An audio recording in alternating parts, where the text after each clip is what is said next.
Hey guys, what's going on? This is Kim, Miriam, and L. I want to talk about the situation in Chicago where the Chicago PD pretty much wrongfully kills the son and Quintonio LeGrier, and also the mother. And right here is a picture of the father, Antonio LeGrier, filing a wrongful death suit. Don't want to go in and focus too much on the police terrorism side of it, as that's been we know what that is. I don't want to be another voice with that. What I want to focus on is something a little deeper, something troubling to me. And the reason I'm making this video today is the black fathers, or the melanated fathers. I'm going to use that term. And what's disturbing to me in this situation with Antonio LeGrier is he was the one who called the cops on his son. My understanding is his son had some mental issues. Don't know the extent of the mental issues. Him swinging the bat in the house or whatnot. I mean, yes, I understand the mental issue side of it. However, when it comes to the child in your house swinging a bat and threatening the mother and the father, that's beyond mental issues, in my opinion. At that point, the child just lost his mind. And it's up to the parents to right that wrong. Don't put it on the cops. And what's disappointing is, instead, the man in the house, which should have took the lead, took charge, instead of doing something himself about it, he calls the cops for them to handle his son. Which is puzzling to me. And I don't know if the father's been living under a rock, but cops have been, killing people with weapons, without weapons, and making up stories and all those things. And what do? You call 911 and tell the dispatcher that your son is in the house swinging a bat. That is what the cops are waiting to hear.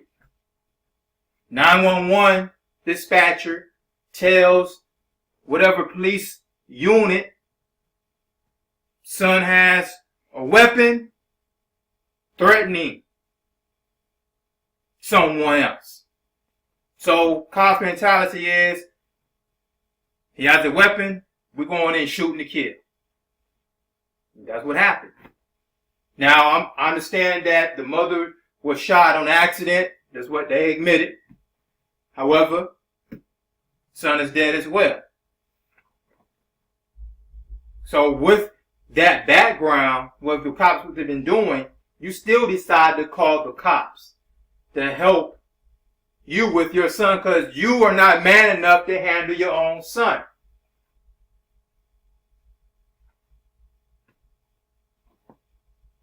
You're scared of your own son. And look what happened. Now you want to file a wrongful death suit saying, oh, he's a model kid. He had no weapon. He had no weapon to threaten the cops.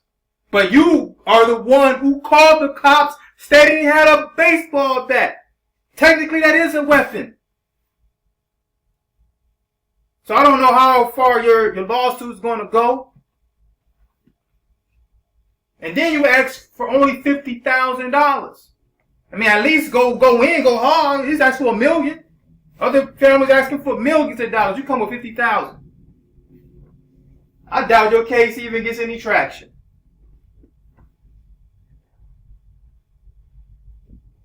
That right there just makes me sick. The whole situation makes me sick.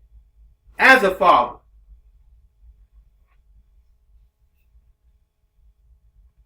I don't even have a son.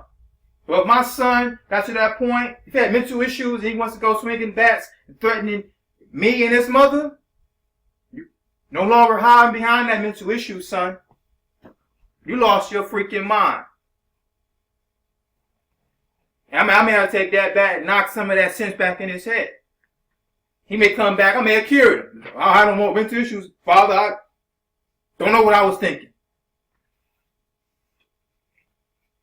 Then he would get kicked out the house from pulling a stunt like that. No cops would be necessary. I'm the man of the house. It's my duty to protect. You transfer the power from you to the police. Disgusting. But it's just not him. And I'm, it's harsh. I'm going to call you a coward because you couldn't stand up to your own son. So how can we expect anything else from you? Stand up to any type of justice against anyone else. But I also want to address the other children who have been killed by the hands of the police and nothing has been done. You see fathers on TV, they want the indictment. They crying, they want to pray. In some cases, I don't see them at all. I see the mothers. Don't know those situations. But I don't know, sometimes, mothers, single mother, and I understand things don't work out between the father and mother. Father goes his way, mother goes his. Regardless. Now, if something happens to your child, you should be man enough to come back. So unless you're in jail or something like that, you should be able to come back and try to right the wrong. You got the little girl in Texas with a cop threw on the ground. You got the other girl in South Carolina who the cop came in and dragged her across the floor while a male teacher watched. But we worry about that male teacher. Where was the fathers in that situation? Were both fathers out of their life? Where were the fathers? I'm sure they saw it on TV. What they do? It may, they could have been in jail, maybe. But I don't want to assume that for my brothers. So where were you, fathers? Was any action taken? What about Sandra Bland? I'm getting angry as I talk about this because I'm a father. I have a daughter. And I sit there and think, man, it was my daughter, woo!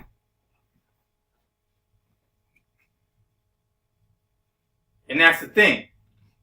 There's no question what I'm willing to sacrifice for her.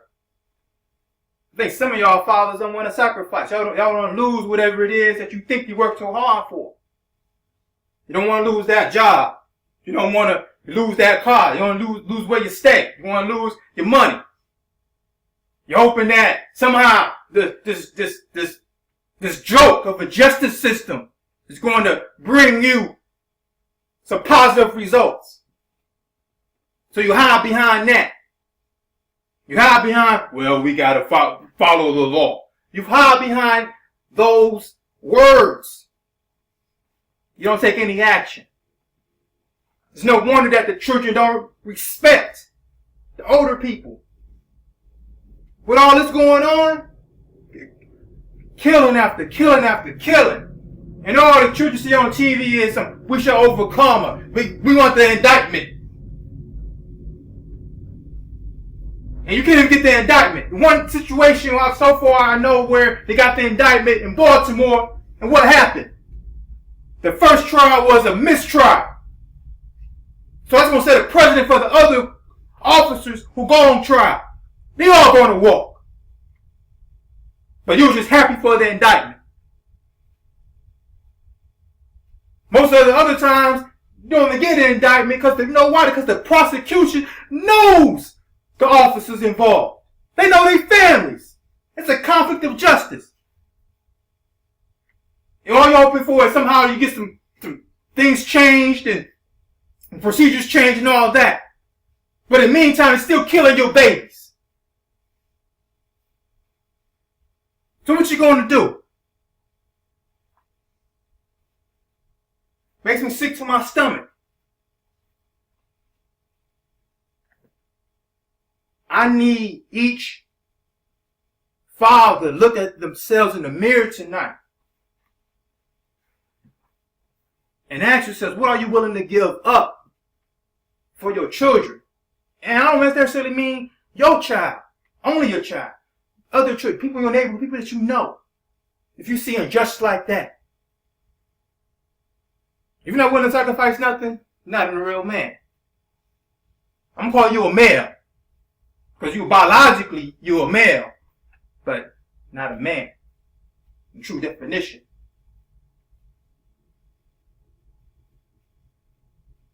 What are you willing to sacrifice for that?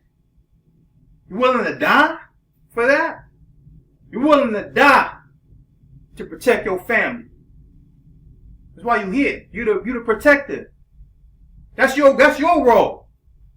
You don't want to take that role. You pass on the responsibility to someone else.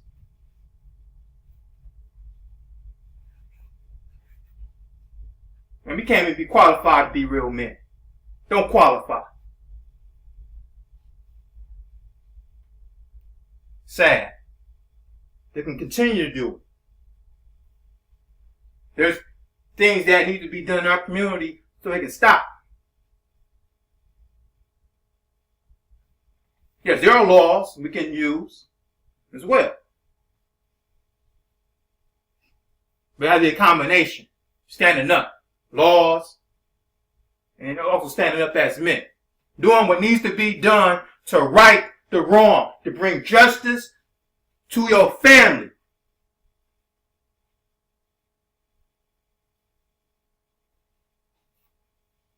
So I plead each man that's listening. Stand up. Be strong. Be willing to sacrifice. You talking about your material possessions don't mean nothing.